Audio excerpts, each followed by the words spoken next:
Chapter 4. All right, well, it looks like everything is fine, the doctor said as she began removing the heart-monitoring belt stretched across Laney's belly. A sigh of relief billowed forth. Oh, thank goodness. I was so worried. A rapid beeping noise cut her words short, and she and the doctor turned simultaneously to the machine. What does that mean? Laney's voice trembled with emotion. That means your baby's heart rate just dropped again. I want to continue monitoring you, so I'm going to send you to the hospital. The hospital? Laney had never held a fear of hospitals, but the expression on the doctor's face and the tone in her voice sent a cold shock of trepidation down her body to her toes. Okay, I'm parked just outside. I'll go straight there. The doctor shook her head. No, you can't drive. I'm ordering an ambulance to take you there. An ambulance? What wasn't the doctor telling her? But the hospital is right across the street, Laney protested. And I don't know why your baby's heart rate dropped. I want you monitored continuously, and the only way I can do that is if the ambulance takes you over.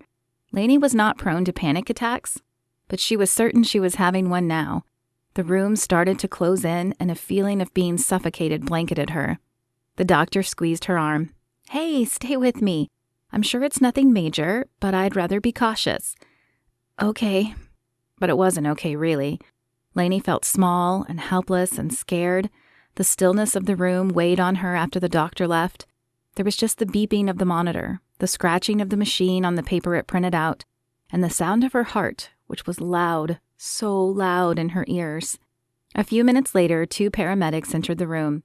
Without a word of encouragement, they transferred her to a stretcher and wheeled her out of the doctor's office. Laney closed her eyes against the onslaught of fluorescent lights that flashed by as they moved, as the motion stirred her nausea.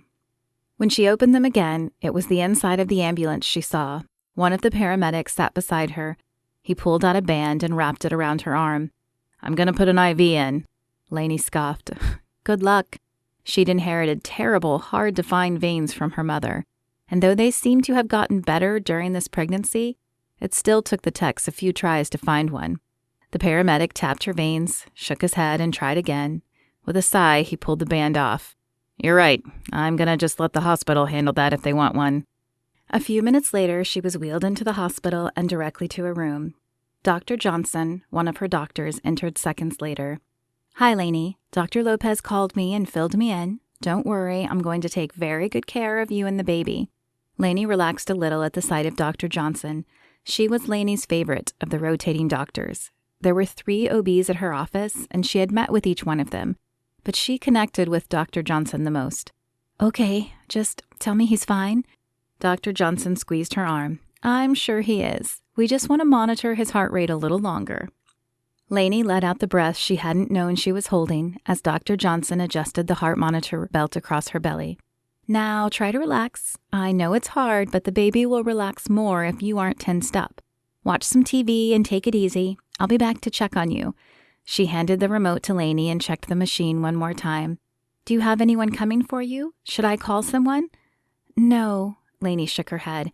My husband is on a trip and won't be back until later, but I have my friend coming. Okay, get some rest. Laney flicked on the television, but none of the shows interested her. She wished she had her books and her Bible. Reading the Word would be the perfect distraction right now. Her phone. She had books on her phone, and she could text Nancy to see if she would stop by and grab her Bible if she hadn't left yet. Laney patted the bed around her.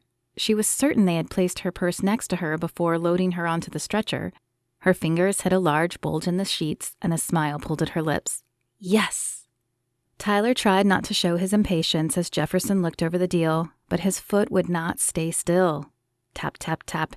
He placed his hand on his thigh to control the fidgety movement. Am I keeping you from something?